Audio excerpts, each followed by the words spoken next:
రేవంత్ రెడ్డి గారు సీఎం అండి, chief minister మన తెలంగాణకి కొత్తగా చీఫ్ మినిస్టర్ అయ్యారు. ఆయన ఆయన ఒక ఆలోచన విధానంలో ఆయన అనుండొచ్చు, అంటే ఆయన వ్యక్తిగతంగా అనలేదు, ఒక ప్రజల గురించి అని ఉంటాడు. ఒక ఆమె చనిపోయిందంటే ప్రజలే కదా, ప్రజలు చనిపోతే ఒక సీఎం ఓపిక ఉండడు కదా, ఆ కోపంతో అని ఉంటాడు, లేకపోతే ఉద్దేశంతో ఉంటాడు. మొత్తం టీమ్ ఒక సింక్ కాక అది కాంప్రమైజ్ అదేంటి మొత్తం అండర్స్టాండ్ చేసుకోలేక, సెక్యూరిటీ సరిగ్గా లేక అయి ఉండొచ్చు. ఇంకోటి అది తొక్కిస్తాడు థియేటర్ లోపల వాళ్ళ కుర్రాళ్ళు కూడా తప్పు ఉంది, వాళ్ళు తొక్కి వాళ్ళు కూడా బాధపడాలా, అర్థం చేసుకోవాలి. ఇంకా నుంచి అట్లా చేయకూడదని ఫస్ట్ ఆఫ్ ఆల్ అది ఫస్ట్ చెప్పాలా. అంటే ఆయన రావడం వల్లనే అంత క్రౌడ్ వచ్చింది కదా. రావడం వల్ల కాదండి, రావడం వల్ల ఎందుకు వస్తుంది, ఆయన ఎక్కడున్నా అట్లే ఉంటుంది. కాకపోతే కంట్రోల్ చేస్తుంటారు.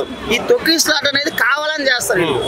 ఈ కొంతమంది తాగేసి ఉంటారు, కొంతమంది ఇట్లా ఉంటారు, కొంతమంది కుర్రోళ్ళు ఆవేశంలో ఉంటారు, కొంతమంది తాగపోయిన ఆవేశంలో ఉంటారు. కుర్రోళ్ళు కదా, ఆ కుర్రోళ్ళకి అది ఏదో టెంపర్ లో సినిమా టైప్ లో పుష్పాటు అని చెప్పి అరుచుకుంటా వెళ్ళి తొక్కిస్తూ పడిపోయి ఉంటుంది కింద. నేనైతే చూడలేదు అని నేను ఒక న్యూస్ ఛానల్లో చూసాను. ఇప్పుడు అందరూ ఏమంటున్నారంటే రేవంత్ రెడ్డి కక్షపూరితంగా చేస్తున్నాడు ఇదంతా, ఆయన పేరు మర్చిపోయినందుకు. లేదండి, రేవంత్ రెడ్డి గారు కక్షపూరితంగా చేసే ఆయనకి అవసరం లేదు.